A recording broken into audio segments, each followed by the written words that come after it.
So we are good to start, ma'am. Good afternoon, everyone. This is Batul from IJCP, and I would like to welcome all the viewers who have joined our platform for the better exchange of knowledge that is going to be shared by our keynote speaker, Doctor, for today's session. It is my pleasure and honor to introduce her at our platform. She needs no introduction, but yet it is my pleasure to introduce ma'am at our platform. She is none other than Dr. Ambuja Churanar, ma'am. Ma'am is retired professor and HOD at Obstetrics and Gynecology Department, Usmania Medical College, Hyderabad. She is the visiting professor at Savita University, Chennai, and All India Vice President in Family Planning Association of India, and President of FPAI, Hyderabad branch. With the help of ma'am, we'll be taking a close look on today's topic, which is evaluation and management of heavy menstrual bleeding in adolescents. To know more about the topic, let us have a brief look before moving on to today's session. An excessively heavy menstrual period is referred to as heavy menstrual bleeding, sometimes known as menorrhagia or hypomenorrhea. During menstruation, the typical person loses between 30 and 40 milliliters of blood, or 2 to 3 tablespoons. HMB patients, however, may experience monthly fluid loss of up to 80 milliliters. Now, without any further delay, I would like to welcome ma'am at our forum so that she can tell us more about the topic and embrace our knowledge about the topic. Ma'am, over to you. Thank you, Batul, for your kind introduction and introduction to the subject also. It's very good. I don't need to tell much about it. Good afternoon to all the viewers. I hope they are all undergraduates and postgraduates in obstetrics and gynecology. Is it so, Batul? Hello, are you able to hear me? Yes, ma'am, you're audible, but the slides are not moving, ma'am. That's what I'm also seeing. Why the slides are not moving?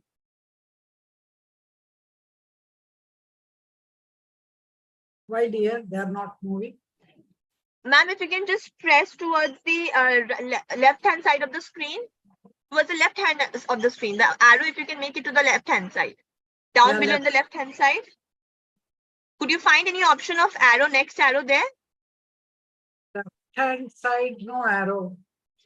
Yeah, there is an arrow, but nothing is, I'm not able to get anything to go up and down. What happened? Okay, can you press ESC from your escape? Keyboard? Yeah, escape. Just press escape. That's also not going. Shall I stop sharing and then? Okay, you can do that. Not a problem.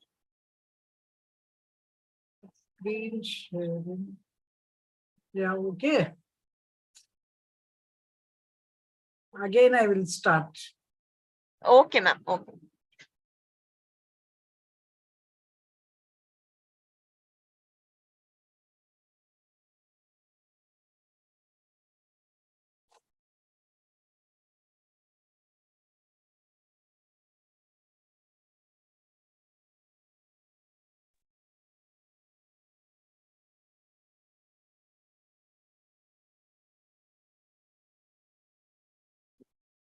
Yeah.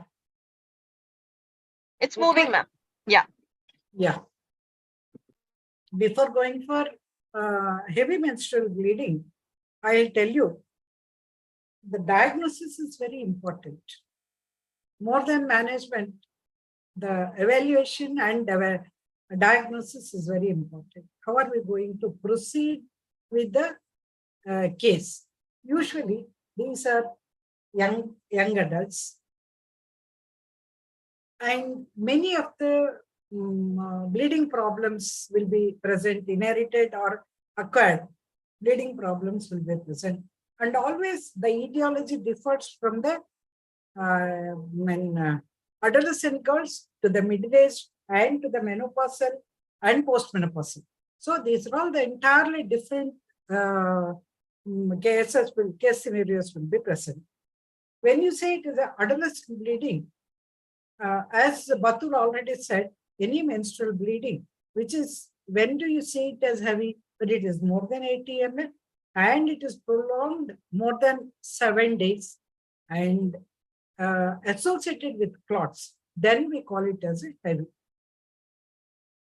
So history and physical examination is very important, especially in the case of the adolescent girls. Many are unmarried in this position, and 90% of the diagnosis will get by the history.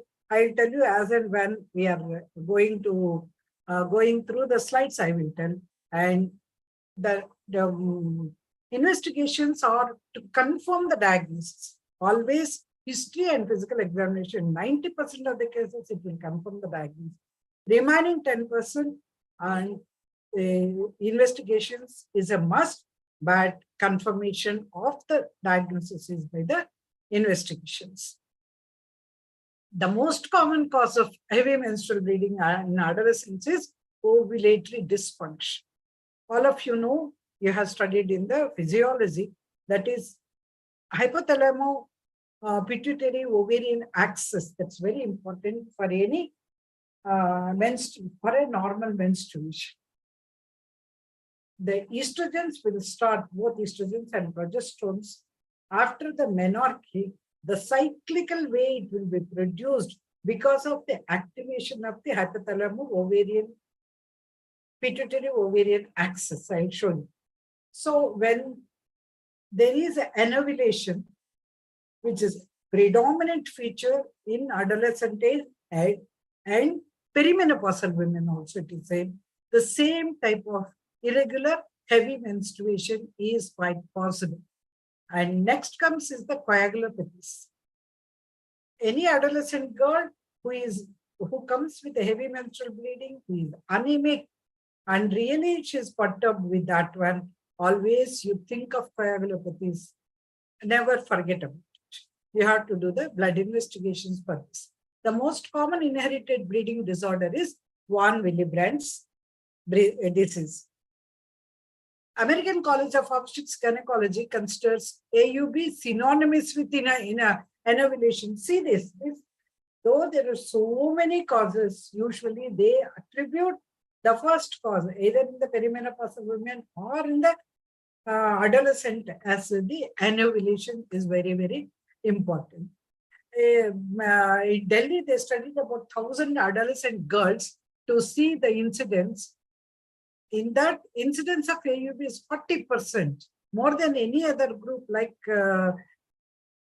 middle-aged group or perimenopausal or postmenopausal. Here, the prevalence of abnormal uterine bleeding is about 40% of the cases. Out of those who had heavy menstrual bleeding, 20% have bleeding disorder. So it is so common. One is the von Willebrand's disease. Platelet function defects. Thrombocytopenia means the platelets will come down. One is platelet disorder, another thrombocytopenia where the platelet will come down. All of you know clotting mechanism as you have studied in the physiology. For the clot to form, fibrinogen, it becomes the fibrin. Platelets are very, very important. And next is the clotting factor deficiencies. So this is what is the HPO axis.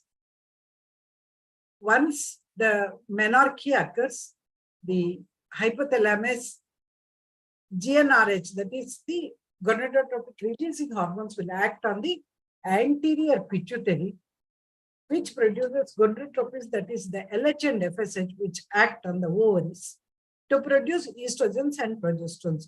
For normal menstruation to occur without any problems, both estrogens or progesterones are necessary because they act as a negative feedback mechanism. During the menstruation from day 1 it starts, up to the 14th day of menstruation, only estrogens will be present. When estrogen level increases, it produces the ovulation. After ovulation, it starts having both progesterones and estrogens. If the pregnancy occurs, it will continue. If there is no pregnancy, there is withdrawal, means down. Both estrogens and progesterones will come down. Then starts a bleeding. So why the menstruation occurs? It is because of the withdrawal from the circulation of both estrogens and progesterones. If ovulation occurs only, there is progesterone. Otherwise, there is no progesterone. And estrogen will continue there. So estrogen withdrawal bleeding is always heavy, and the stability of the endometrium will be present because of the progesterone. Did you understand what I am telling? So, physiology of ovulation, immaturity of the hypothalamus pituitary axis. This axis which is present, what I told you, normally estrogens and progesterones. Because of the immaturity, the progesterones are not produced because there is no ovulation that is there. That causes the AUB in adolescence. So, first post-menarcheal year for almost everybody, 50% are anovulatory cycles. That is why the irregular bleeding or episodes of amenorrhea and heavy bleeding, they're all very common in the first year after the menarche. This is how the statistics says. Suppose if she attains menarche below the age of 12 years, the duration of ovulatory anovulatory cycles will be for about a year. Means after a year it will be ovulatory cycle. If the menarche is between 12 to 13 years, it will be about 3 years. Means they'll have prolonged period of amenorrhea, prolonged period of irregular bleedings or heavy menstrual bleedings. If the menarche is after the age of 13 years, 4 to 5 years, this type of bleeding can be present. So this is very important to know. Anovulatory bleeding, hypothalamus pituitary ovarian axis, why it occurs, this is the immaturity of the hypothalamus pituitary axis, that is, the progesterone's ovulation is not produced, only estrogens will be present. You do remember, estrogen withdrawal bleeding is always heavy because the endometrium is not stable. Progesterone is necessary to stabilize the estrogen primed endometrium. Only progesterones will never act. It is not useful. It should be primed with the estrogen, then only the progesterones will act, and it stabilizes the endometrium. That is why the progesterone withdrawal bleeding is not heavy. So, what is the first cause of heavy menstrual bleeding during adolescence? It is the anovulation. Then comes the bleeding disorders. So, again, you please remember, this is what I told you. During the first 14 days, it's only the estrogen that goes. And after the ovulation, it comes both progesterones and estrogens. This is what happens. This is the stability of the endometrium that is present. That is why the regular menstrual bleeding will be present. Here in anovulatory bleeding, it is the unopposed estrogen that goes on like that. So it leads to the irregular, heavy menstrual bleeding. A cycle of 2 to 3 months amenorrhea will be present, where there is no progesterone, and overgrowth of the vessels will be present over the endometrium, and so the bleeding is very heavy. So, how the menstrual pattern will be in adolescence? Normal menarche will be at 11 to 13 years, and menstrual cycles will be 3 to 4 by 31 to 45 days, and they will get 3 to 6 pads per day. That is 80 up to 80 ml of the blood is normal during the menstrual period. Normally it happens. But when do they say that it is heavy? When they come and complain you, that is soaking through the pads. All the dress she's wearing, or when she's sleeping, all the bed sheets and all are soaked through the pads, and tampons, whichever she wants. Every 1 to 2 hours she has to change in a room. 2 to 3 days, if it is continuously, if that flow is present for 2 to 3 hours, then we call it as a heavy menstrual period. Sometimes I told you it is associated with the clots. How do you compare the clots? It's not small pieces that will be present. It's not the individual pieces. That is like the size of the coin, like a 25 paisa coin, 50 paisa coin, or rupee coin. Previously, we used to have 2 rupees very big, like that. A heavy clots are present, a smaller clots are present. And sometimes if they keep double protection also, flat plus tampon, there is a leaking through that one. And always patient feels tired, not able to work, not able to concentrate on the work. And for some time, if she works, she feels very tired. Means because of the anemia, all these things will happen. Why it happens? Anemia is because of the RBC deficiency. RBC carries the oxygen. Whenever the oxygen carrying capacity of the RBC comes down, all the fatigue and uh, I mean, tiredness is quite common. These are all the symptoms they will project. So when we are taking history, we should take very carefully what the type of bleeding she is having. Now coming to the question of other causes where it can be, the first and foremost is definitely annullary bleeding because of the immaturity of the hypothalamus pituitary ovarian axis, and second is the bleeding disorders. And what about the other causes it can be there? One, polycystic ovarian syndrome and thyroid disorders. That is, it can be most of the times it is hypothyroidism is one of the causes. Very severe hypothyroidism, usually they will go in for amenorrhea. But subclinical hypothyroidism, if it is present, this is one of the causes where they can have a heavy menstrual bleeding. In PCOD, again, it is anovulatory periods that will be there. All the small follicles will be present in the ovary, which will not mature to go to the level of ovulation. Whatever the follicle that grows, that produces the estrogens, so there is unopposed estrogen that will be present. So there will be gap of amenorrhea of 2 to 3 months, and then suddenly it starts bleeding heavily for 20 days, 30 days, 40 days.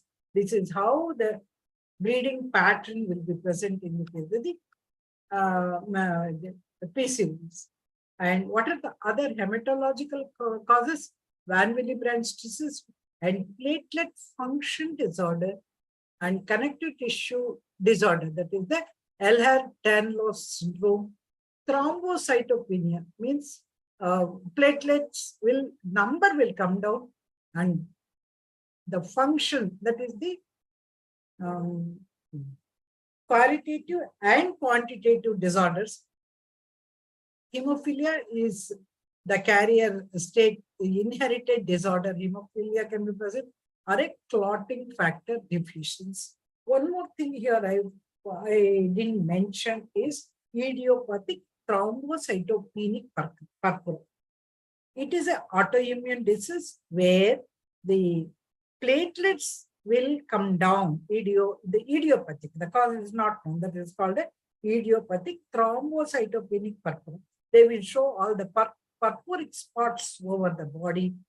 And that is what, when you take the history, suppose if the patient has got the bleeding through the nose, or when a teeth extraction is done, the bleeding will not stop, it will flow for a longer time. Or when she falls down, there is a bluish and spots will be present, hematoma.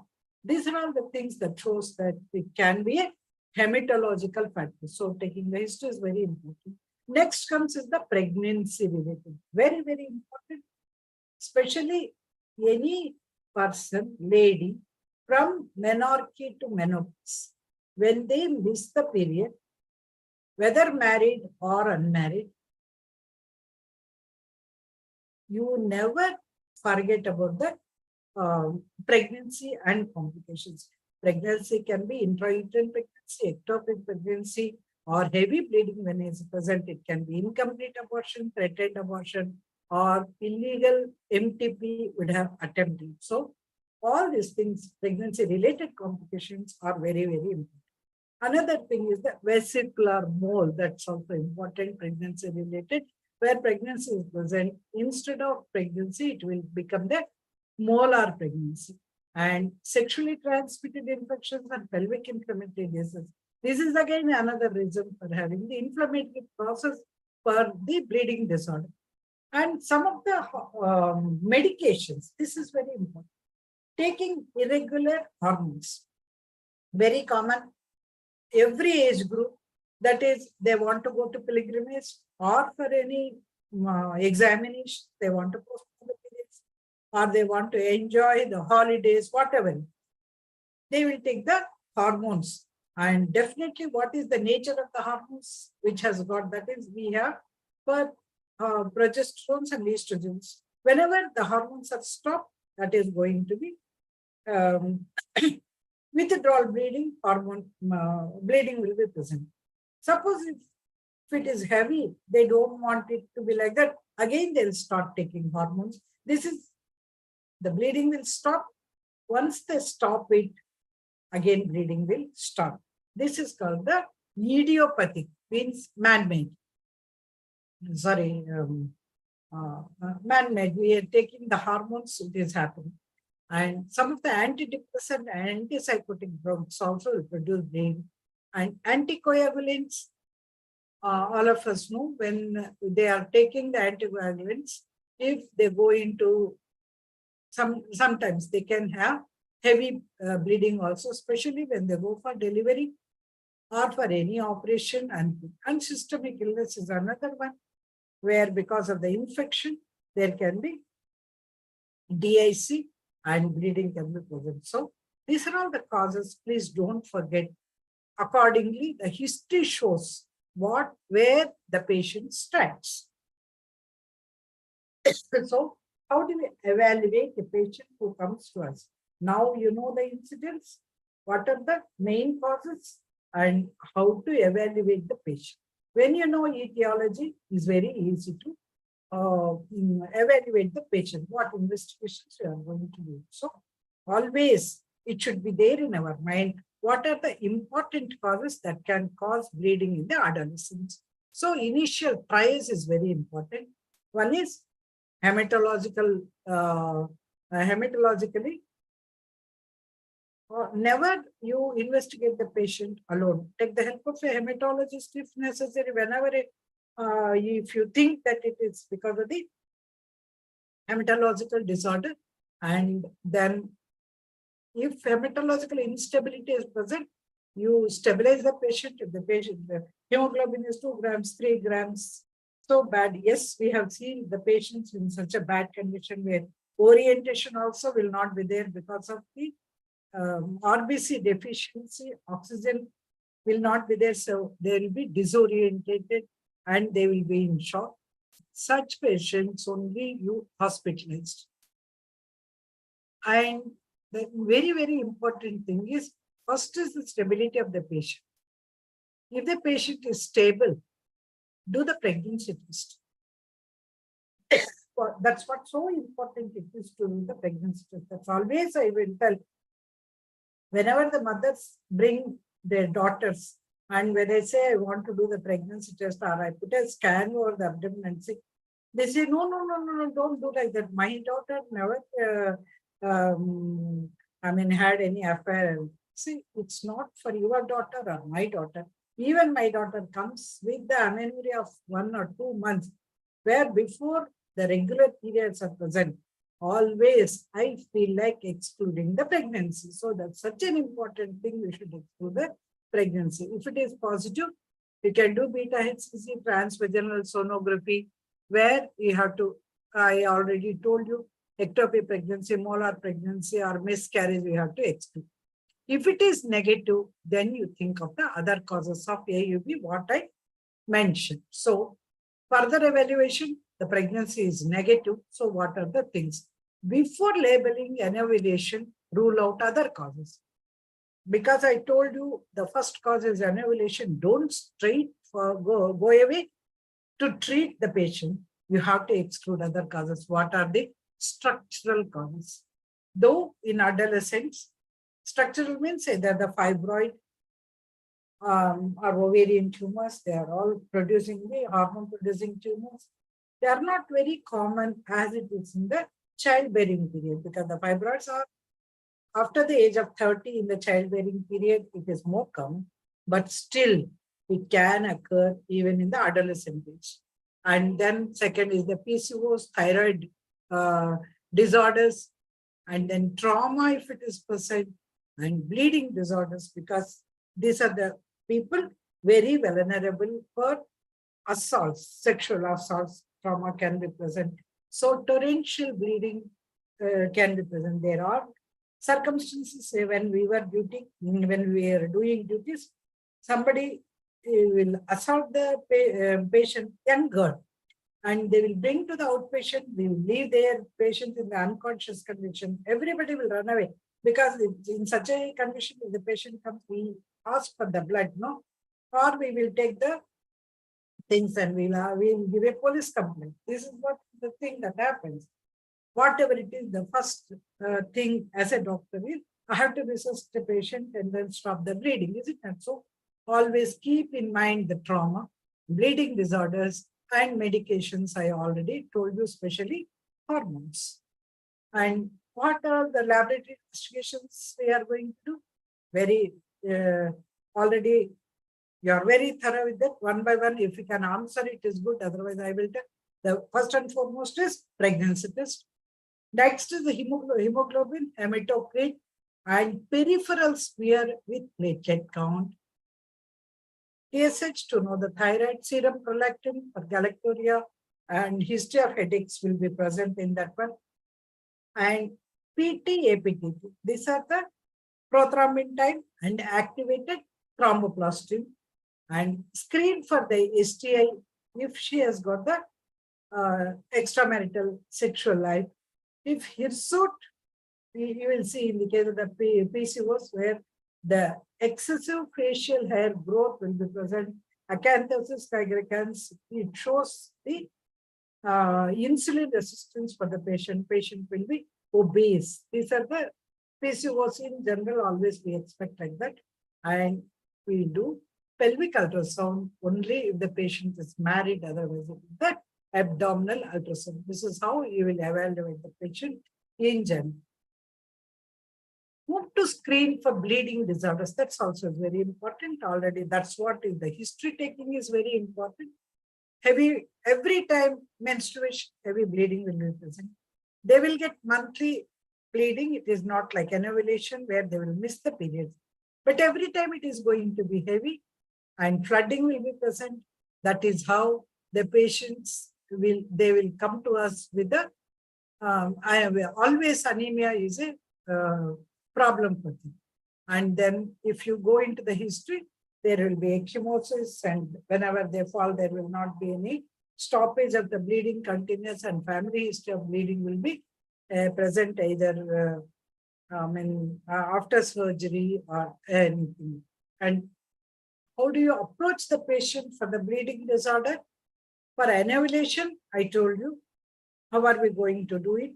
Examination like PCOD, external affairs, patient is obese or not. Just 1 minute, excuse me.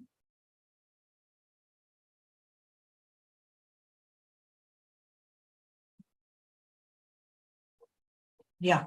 The first line of investigations is complete blood count, peripheral blood smear, APTT, PT, and fibrinogen levels, ferritin, serum ferritin, and renal and liver function tests, TSH for any patient who comes. The first itself, we have to do all the investigations, and Van Willebrand's and factor V.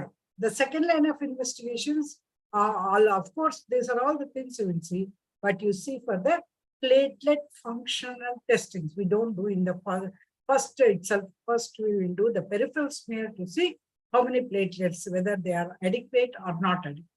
And the third line, when it comes, it is, all these tests directed by the clinical picture. We will see the clinical picture and we will see. Testing should be done before starting hormone therapy or blood transfusion. You know why means that giving hormones, it will increase the Van Willebrand's factor of antigen, Van Willebrand's antigen that masks the thing. We will not treat the Van Willebrand's, and if you are going on treating the bleeding disorder without giving the Van Willebrand's treatment, then it will not be controlled. So how are we going to classify heavy menstrual bleeding? With a mild, moderate, and severe, depending upon the hemoglobin that is present and how many days the patient is going to bleed. If it is more than 7 days or less than 24, for 24 days, for 2 months, if it is present, it is a mild, where the hemoglobin will be 10 to 12 grams percent. Moderate is more than 7 days, where the hemoglobin will be less than 10, and heavy to moderate to heavy bleeding will be present. Severe is disruptive, very heavy, and always the hemoglobin is less than 10 and patient will be anemic. So we know the causes of adolescent bleeding and what is the incidence and how to classify and what is the etiology. Now, if the patient comes after doing all these things, what is the goal of our management? The first and foremost, already I showed you, is the stabilize the patient, maintenance of hemodynamic stability, correction of acute or chronic anemia if it is present, return to the pattern of normal menstrual cycle, means whatever may be, whether it is a heavy bleeding once in 2 or 3 months, you should get back to the normal menstrual. What is normal menses?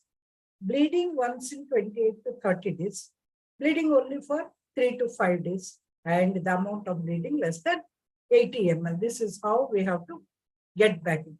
And prevention of recurrence, prevention of long-term consequences of anovulation like anemia, infertility, and endometrial cancer. These are the goals of management. So correction of anemia, for mild to moderate AUP and mild asymptomatic anemia, if it is went, initiate iron supplementation with 60 milligrams of elemental iron per day. The best iron which we can give is the ferrous sulfate, because it is absorbed very well. So ferrous sulfate we can give, but usually the ferrous sulfate, if it is given nauseating, it will be nauseating. Patients will not consume it regularly. That's a problem. But poor man's iron, where the government supply, it is the ferrous sulfate. For girls with severe AUB, initiate iron supplementation as soon as the patient is stable and able to take pills orally. Depending upon the severity of iron deficiency, use elemental iron once or twice daily. This is the government thing that is there usually for the pregnancy, but for young children also we can do. And very rarely, if the patient is hemodynamically unstable, we give the Paxil transfusion for these patients if the bleeding is heavy, or if the hemoglobin is less than 7, then we can give the injectable iron preparations. Nowadays, we have very good intravenous iron preparations, that is hydroxy FCM, ferrous hydroxy carbihydroxy FCM. This is the ferrous carbon hydroxy molecules that are present. It is very good, which comes in 500 milligrams, and it should be diluted in 100 ml of the normal saline, given IV slowly and over a period of 15 to 20 minutes. Nowadays, we are very happy with this FCM molecule, and very rarely we are going for the blood transfusions. Even if you give blood transfusions, don't give fresh blood transfusions, and no whole blood transfusion. You have to give in the packed cell volumes only. Or whenever there is any platelet deficiency, platelets only, we can segregate and then give the platelets. So that's what is the stabilization of anemia concern. Next comes, how are you going to stop the bleeding? It is only by the hormone therapy. What are the hormones that are present to stop the bleeding? You have the estrogens and you have the progesterones. Administration of exogenous estrogen permits additional endometrial proliferation, means the effect of estrogen is endometrial proliferation. You in the uterus, you have got external peritoneal layer, in between is the muscle layer, inside is the endometrium that is present. Endometrium is the one which sheds every month with the menstruation, and again regrowth starts taking place. That regrowth is influenced by the estrogen. So the new endometrium proliferation, which heals the sites of endometrial bleeding and provides hemostasis. I already told you the estrogens only when you give, it stops bleeding, but the endometrium is not a stable endometrium. So to bring the stable endometrium, you have to administer the progesterones to stabilize the endothelium that is present. That is why the progesterone will act only on the estrogized endometrium. Only progesterones, if you give, it's not going to act. So, but what is our concern if we give the hormones? High doses of estrogens may cause premature closure of the growth plates, that is the ends of the bones. It will be closed prematurely, reducing the ultimate adult height. That is why always we'll tell, if the patient attains menarche very early, the patient will not grow fast afterwards. So the growth spurt will be present before menarche itself. So 95% of the people, adults growth and the growth spurt is before the menarche. Afterwards is about only 2 to 3 years they will grow. Here it is the sexual development, that is the growth is a part of it. It will be present before the menarche. So mild AUB, how are we going to treat the patient? We know the diagnosis of mild AUB. Keep a menstrual calendar. Because her hemoglobin is good, you don't know. If she says I'm changing 10 pads, don't believe. The indication of heavy menstrual bleeding is definitely there is anemia. Patients becomes pale. If it is not there, ask her to maintain the diary and follow it up for 3 months. Unless severe, there is no need to give any medicine. Only observe the patient and counseling is present. Only repeat complete blood picture every 3 months. However, with all these things, how the response will be? Adolescents who are being treated for annualized bleeding should maintain a menstrual calendar to monitor response to therapy and subsequent episodes of annualized uterine bleeding. Nowadays, we have apps. Everybody has got the cell phones. And whenever you ask when you had your menstrual period, husband will tell us now after looking at the cell phone, her period dates and how many days she had the period. Moderate DUB is the one where hemoglobin is a little less, but still we treat the patient in the outpatient. And hormone therapy to stabilize the endometrial proliferation and shedding. I'll tell you the hormones, how we are going to do.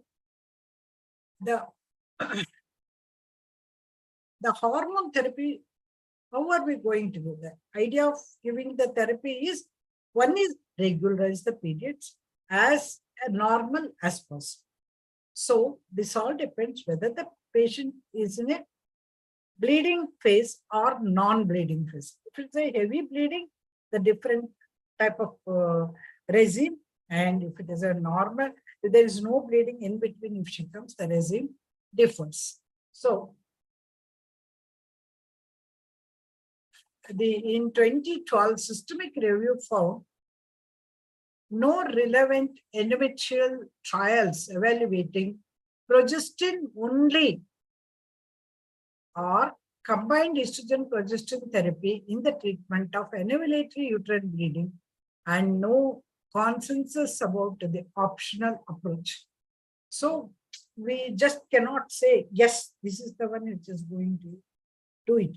1 + 1 is not 2 in the case of heavy menstrual bleeding. It can be 0 or it can be 3. The dose of estrogen, dose and type of progestin, and schedule of the administration vary very widely. So, if the patient is not actively bleeding, what are we going to do? Oral contraceptive pills. What does it have?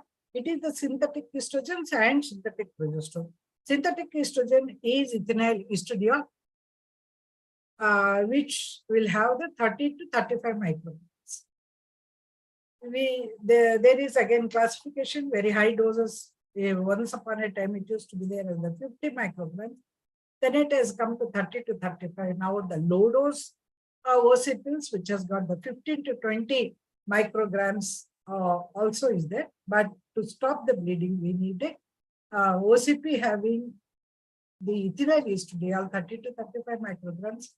And about the progesterone, it can be norgestil 0.3 milligrams or levonorgestrel 0.15 milligrams or norgestimate 0.15 milligrams. There are so many brands that are available, but these combination, we should use it to stop the bleeding. How to give it? Each pack has got 21 tablets and 7 days gap. Sometimes some have got the 24 tablets, active tablets, and 4 dummy tablets that will be present. That is monthly basis. Once you finish this active tablets, they are going to get the menstruation. And both estrogens and progesterones, when you are giving, the withdrawal bleeding is not heavy. And if you feel that she's very anemic and she should not bleed even monthly, you can give the extended. The same tablets, you can extend it for 2 months or 6 weeks. So extended regimes also is if possible. If estrogen is not tolerated, suppose some of the cases are contraindicated, like history of thromboembolism in the family, if it is present, we don't want to give, or if the patient is a heart disease patient, is already and the anticoagulants, estrogens are contraindicated, we will give the progesterone only. What progesterone you will give? Medroxyprogesterone acetate 10 milligrams for 10 to 14 days in a month, or norethindrone acetate 5 to 10 milligrams. And the third is, when the bleeding is not heavy, you can go for the tranexamic acid. What is this tranexamic acid? It is an antifibrinolytic and it inhibits the plasminogen activators. So for every case, you can give it as a first line of treatment also. But only thing is, it should be given in a very high dose. And thrombo for a longer time, if you give thromboembolic complication also is present. But for first line of treatment also, this is very good. This is how, if there is no active bleeding, we are going to treat the patient.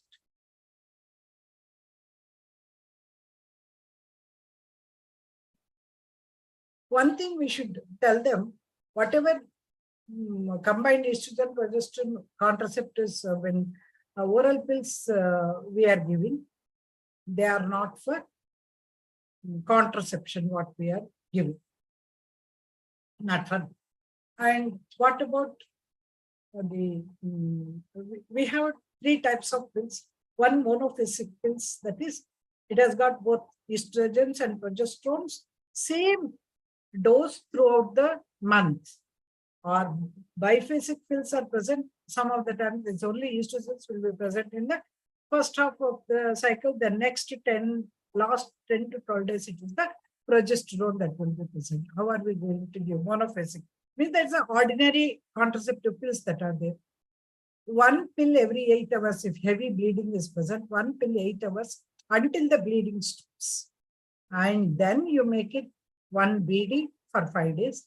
And then next 1 pill per day for total of 21 days. This is what is the regime you should follow, like mimicking the normal cycle. Means 1 TID until the bleeding stops, usually about 48 hours it takes. Then make it 1 BD for 5 days, 1 per day for 21 days. If bleeding recurs when the dose is decreased to 1 per day, or then you increase the dose to 2 times per day for 21 days. And whenever we are giving the hormones for the stoppage of bleeding, adherence to the treatment is very important. So close monitoring, close follow-up is essential, because they should not skip the tablets. High dose estrogen therapy can cause nausea, which may result in decreased adherence. So how do we treat it? You give the antiemetic like Zofar we can give the antiemetics. This is how we will stop the heavy bleeding for the patient.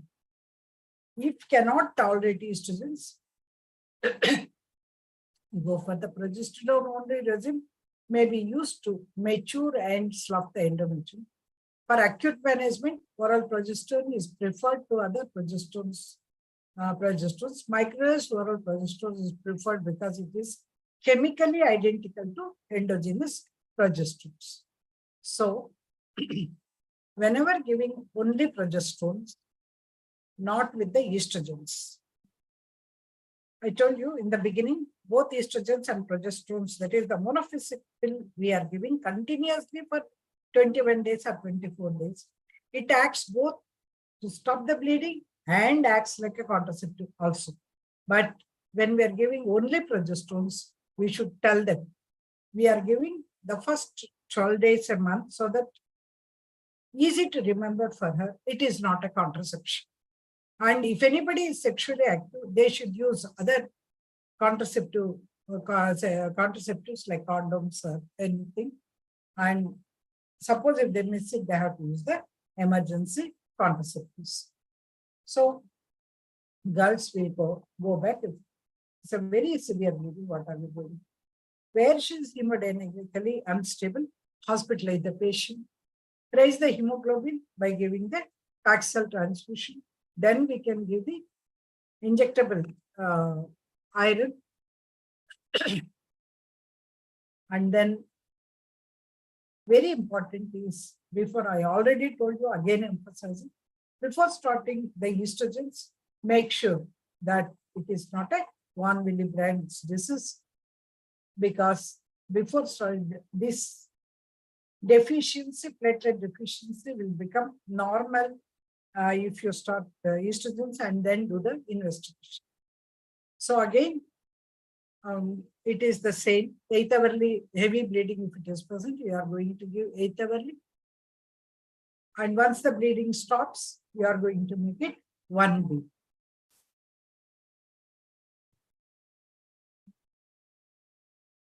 If the bleeding is not controlled with any of these things, first we said it is the combined contraceptives we are going to give. If the estrogen is contraindicated, then we'll give only progesterones.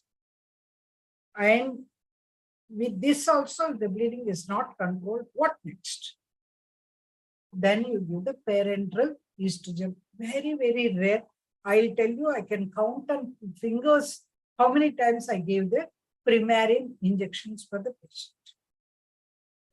One patient, she is about 25 to 30 years. She came from America, where she had abortion there and the bleeding is not controlled. Somehow she came here because for the first delivery, she delivered with me.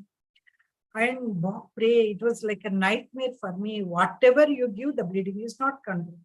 Heavy OCPs, heavy progesterones, the bleeding temporarily after giving tranexamic acid, it will stop 24 hours. Again, immediately phone call that they got it, bleeding.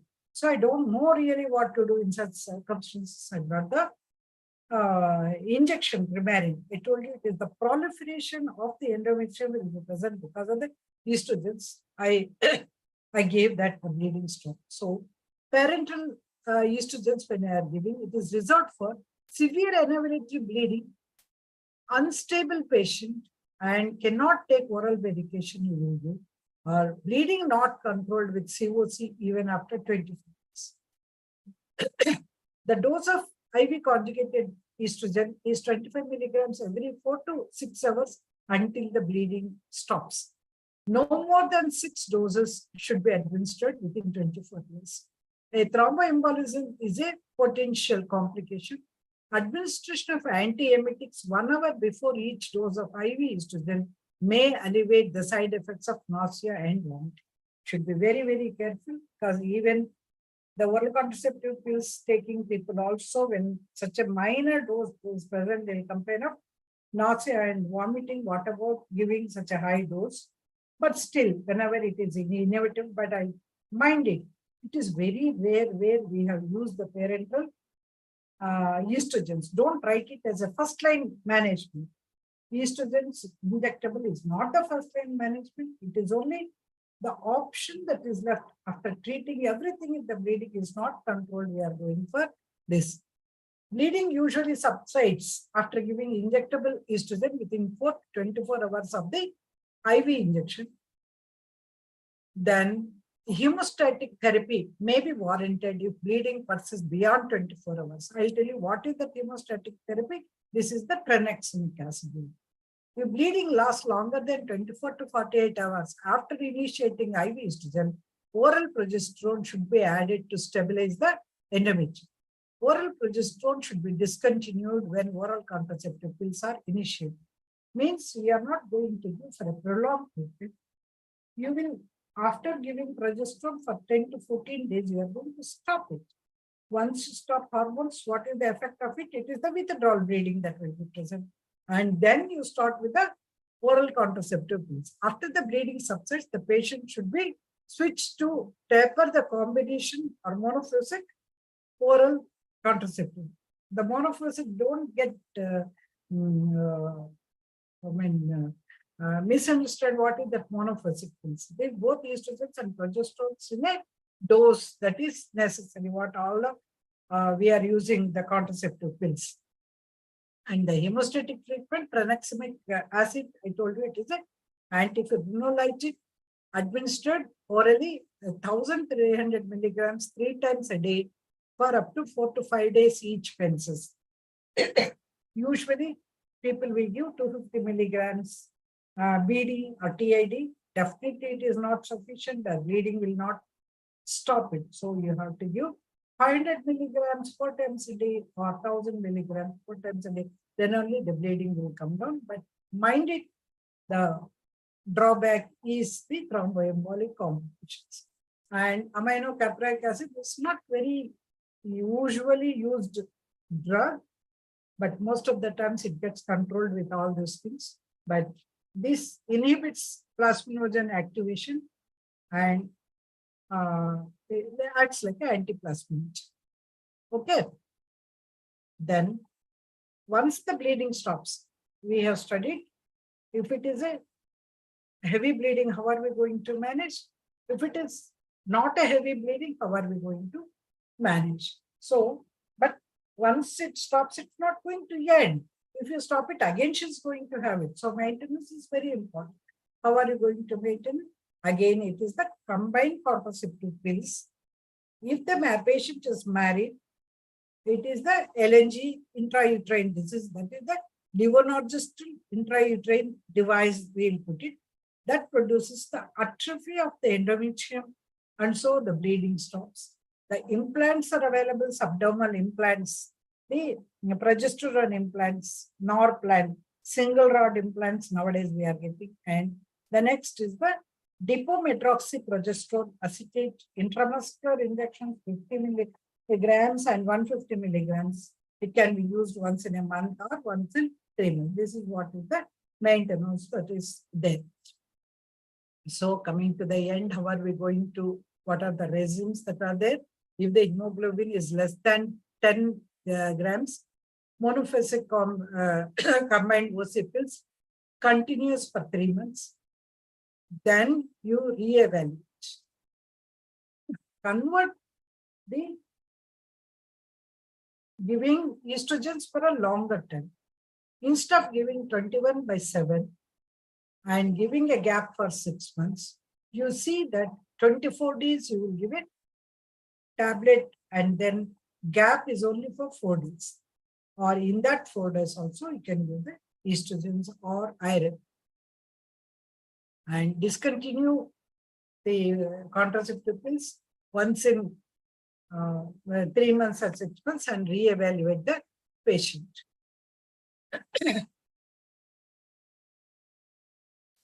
See, nowadays we are thinking, I already told you, usually it is the 21 tablets with 7 days gap.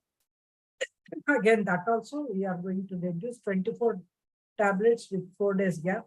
Or the latest thinking is add estrogen during the hormone-free period also, because once the estrogen starts it proliferative endometrium will be there and there will not be bleeding. This is what the future they are going to get. So to conclude, how are we going to treat heavy menstrual bleeding? The first and foremost is the pregnancy and complications. If the pregnancy is present, until you remove the pregnancy, the bleeding will not stop. So the treatment is entirely different. I'm not going into that. If it is a miscarriage that is present, do the DNC and remove the pregnancy, then only the bleeding will stop. As long as the placenta is in the uterus, the bleeding will not stop. So other than that, what are the causes? It all depends upon the amount of bleeding, hemoglobin, and the management of wearable. Mild case, where the hemoglobin is more than 11 grams, reassurance, education, low dose OCPs for 3 months, and iron therapy, and re-evaluate the patient after 3 months. With a moderate 9 to 11, exclude coagulopathy or sexually transmitted diseases. Again, use the low dose OCPs for 3 months. If it is a severe case, where hemoglobin is only 7 to 9 grams, first, we give the combined contraceptives. If it is not controlled, add progesterone. Still very heavy bleeding is present, use the hypovolemic shock if the patient comes. To stabilize the endometrium, you use the injectable estrogens.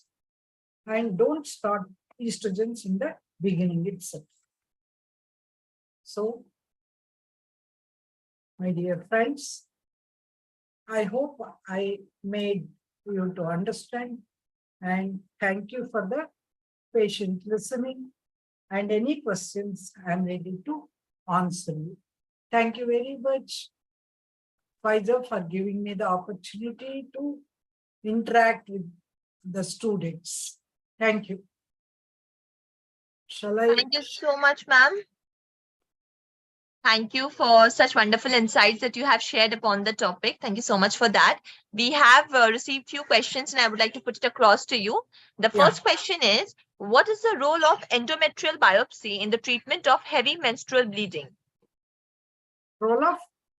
Endometrial biopsy. Yeah, role of endometrial biopsy. See, I hope I'm going to talk now about the adolescents. Usually, the adolescents, I told you, the reason is, first of all, you find out the etiology, why they are bleeding, annulatory bleeding or for the hematological causes that are present. And if nothing is controlled, then endometrial biopsy in adolescents, usually we will not do, except a case of the tubercular endometrium to rule out. That's one of the causes for the heavy menstruation. Otherwise, if the patient is married and it is a menopausal transition phase or the perimenopause or postmenopausal, it is very important to take the endometrial biopsy to rule out the malignancy. Malignancy is very rare in the adolescent. That's the endometrial malignancy, very rare in the adolescents. And usually it is because of the unopposed estrogens. For a long period of time, it is exposed, it leads to the endometrial carcinoma. These are the two places where you do the endometrial biopsy. One is to exclude tuberculosis in adolescent or in the adult case, especially if it is associated with infertility, or other cases you go for the exclude malignancy in the perimenopausal or menopausal patients. Thank you so much, ma'am, for answering this question. We'll move to the next question. And the question is, what is the significance of previous medical or surgical procedures or diagnosis in the evaluation of heavy menstrual bleeding? Previous surgical procedures. Very good question, I will tell you. If she gives that, suppose if it's a dental extraction or appendicitis, any other thing if they are doing, if there is a heavy bleeding, they cannot control the bleeding. Definitely, you think of doing the hematological investigations for that patient. Thank you, ma'am. Thank you so much for answering this question. We'll move to the last question for today's session. And the question is, what factors affect the successful treatment of heavy menstrual bleeding in adolescent? What factors? Adherence to the treatment. First and foremost, diagnosis. You see what case you are tackling. Is it a hematological disorder? Is it platelet deficiency? Is it a thrombocytopenic purpura that is there? Or it's a pregnancy complication? Like that, the history will tell you, examination will tell you what is that you are tackling. Second, once the pregnancy is excluded, the main therapy is the hormonal therapy, where you are giving it the adherence to the treatment is very important, because the effect of hormones, what is the effect of hormones? I told you, once you stop the hormones, withdrawal bleeding, again she's going to bleed. That is why counseling the patient, explaining the patient, and adhere to the schedule of treatment what you have given. That's very, very important. Thank you so much, ma'am, for answering all the questions. And at the outset, I would also like to thank all the viewers who have joined our platform and who have stayed tuned with us throughout the session. And I would also like to thank you, ma'am, for taking out your valuable time and for being here at our platform and sharing such wonderful insights upon the topic. So Thank with you, all your Batul, and thanks all the audience. so ma'am, with all your last comment, we can conclude the session here for today. Bye-bye. Bye, ma'am. Thank you.